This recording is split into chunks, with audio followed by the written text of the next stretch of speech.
Olá, boa tarde, bem-vindos. Antes de mais, agradecer-vos o facto de terem contribuído para que o vídeo que foi publicado hoje às 2 da tarde já tenha atingido o seu objetivo e, precisamente por isso, já aqui estou a fazer um novo vídeo, neste caso, a antecipação do Benfica-Porto de amanhã, um jogo para a Supertaça que vai ser disputado no Estádio Municipal de Aveiro às 20h45. Portanto, vai ser um jogo a meio da semana, mas eu acredito que o Benfica consiga levar o estádio, encher os adeptos e fazer daquele estádio um mini Estádio da Luz.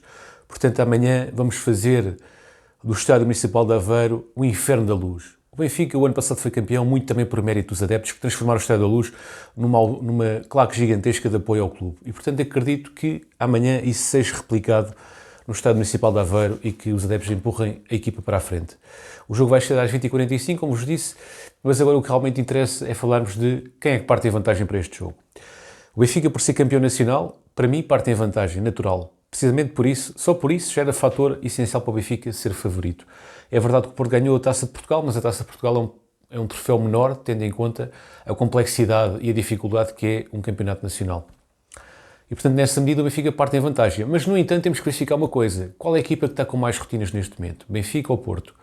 Creio que seja o Porto, porque o Porto perdeu apenas o Uribe. O Uribe era o tampão do meio campo do Porto, era um jogador que impunha-se fisicamente e conseguia libertar os jogadores da sua frente. Portanto, com o Uribe no meio campo, os jogadores da frente de ataque estavam tranquilos, que poderiam arriscar perder a bola, que tinham ali um jogador certo e fiável.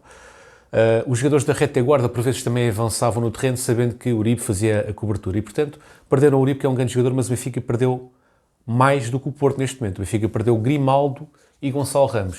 Grimaldo e Gonçalo Ramos, ano passado, para vocês terem uma noção, os dois jogadores marcaram, em conjunto, marcaram 35 golos e fizeram 19 assistências, o que faz 54 golos que tiveram participação direta destes dois jogadores. E isso é um número exorbitante. Portanto, podemos concluir que Grimaldo e Gonçalo Ramos tinham uma influência direta e crescente na concretização de golos do Benfica. Na máquina goleadora que o Benfica foi, muito se deve a Gonçalo Ramos e Grimaldo. Perdemos esses dois jogadores. E neste momento temos 3 novos jogadores no 11, o que, mal ou bem, não estão devidamente rotinados como estão os do Porto neste momento. Portanto, o Benfica tem Di Maria, Coxo e Jurasek, 3 reforços que estão no 11. Para mim, destes 3 reforços, os que são claramente titulares é Di Maria e Coxo, sendo que Jurasek, para mim, seria o Ristic. Mas já lá vamos. E os 2 outros reforços que vão chegar, o Turbin e o Artur Cabral, não chegam a tempo do jogo. Portanto, tendo em conta que o Benfica, neste parâmetro de rotinas, parece-me que o Porto está mais rotinado que o Benfica neste momento, precisamente por tudo isto que eu vos acabei de dizer. Em relação aos jogos de pré-época, o Benfica fez 6 jogos, 4 vitórias e 2 derrotas. Os primeiros jogos do Benfica foram muito bons, com Di Maria a ser a principal figura. Di Maria brilhou nos 3 primeiros jogos e depois, nos 2 últimos jogos, o Benfica teve mal, Di Maria também teve mal. E o único jogador que... Não houve assim nenhum jogador que tenha-se destacado no jogo contra o Feyenoord, nem contra o Burnley, que o Benfica perdeu, mas podemos verificar aqui uma coisa. Dos últimos 3 jogos, portanto, Feyenoord, Benfica, terminou 2-1, quem marcou o gol foi quem? Lembram-se? Musa. Contra Benfica 0, Burnley 2, o Benfica não marcou golos, mas depois Benfica 2, Celta de Vigo 0, quem é que marcou o segundo gol do Benfica? Lembram-se? Musa. Ou seja, temos aqui um bom indicador. Musa está de pé quente. Musa, no pouco tempo que tem de jogo, tem marco golos. Teve uns primeiros jogos em que falhava muitos golos, entrava e falhava golos atrás de golos, mas nos últimos jogos que ele tem jogado, o Benfica tem estado mal, mas ele tem estado bem. E isso é um indicador que, apesar de não termos Gonçalo Ramos, podemos ter aqui uma esperança de que Musa possa ser a solução no imediato.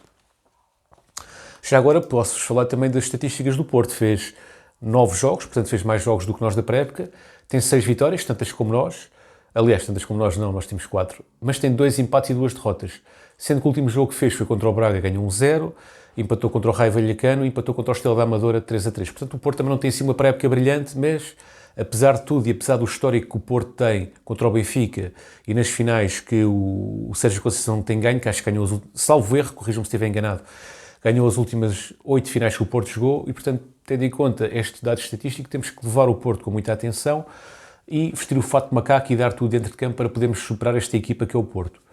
Nós somos o Benfica, campeões nacionais, fizemos uma época superior ao do Porto, no entanto, neste momento, o Benfica tem 3 caras novas no 11, mal ou bem, têm que se adaptar. Mal ou bem o Grimaldo era um jogador eficaz e eficiente na sua função ofensiva, não tanto defensiva.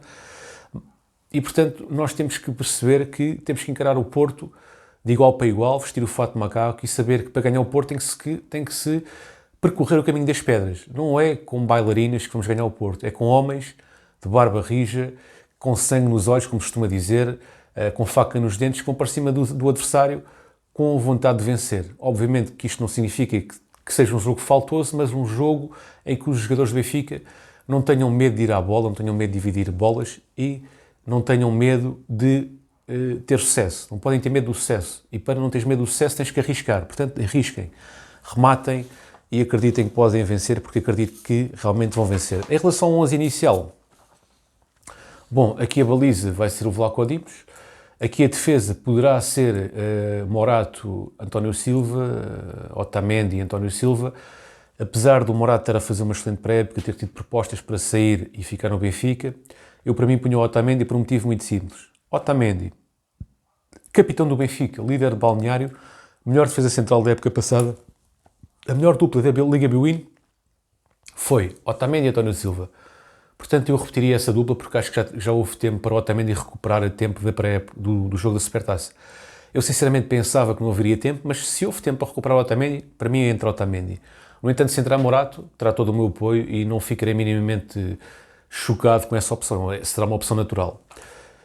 Em relação ao lado esquerdo, acredito que vai ser o Jurasek, mas eu me colocaria ao Ristic. O Jurasek começou bem a pré-época, com um grande golo ao Basileia, um excelente jogo, brutal, toda a gente aplaudiu e disse, temos aqui defesa esquerda. O problema é o que depois disso teve aqui alguns jogos com quebra exibicional. Isso deixou todos um pouco apreensivos, mas mesmo assim continuamos a confiar no Jurasek, um investimento caro, 15 milhões de euros, e acreditamos que possa ser um jovem lateral esquerdo do futuro. No entanto, Ristic seria a minha opção. Que também fez bons jogos para a época. Atenção, Ristic.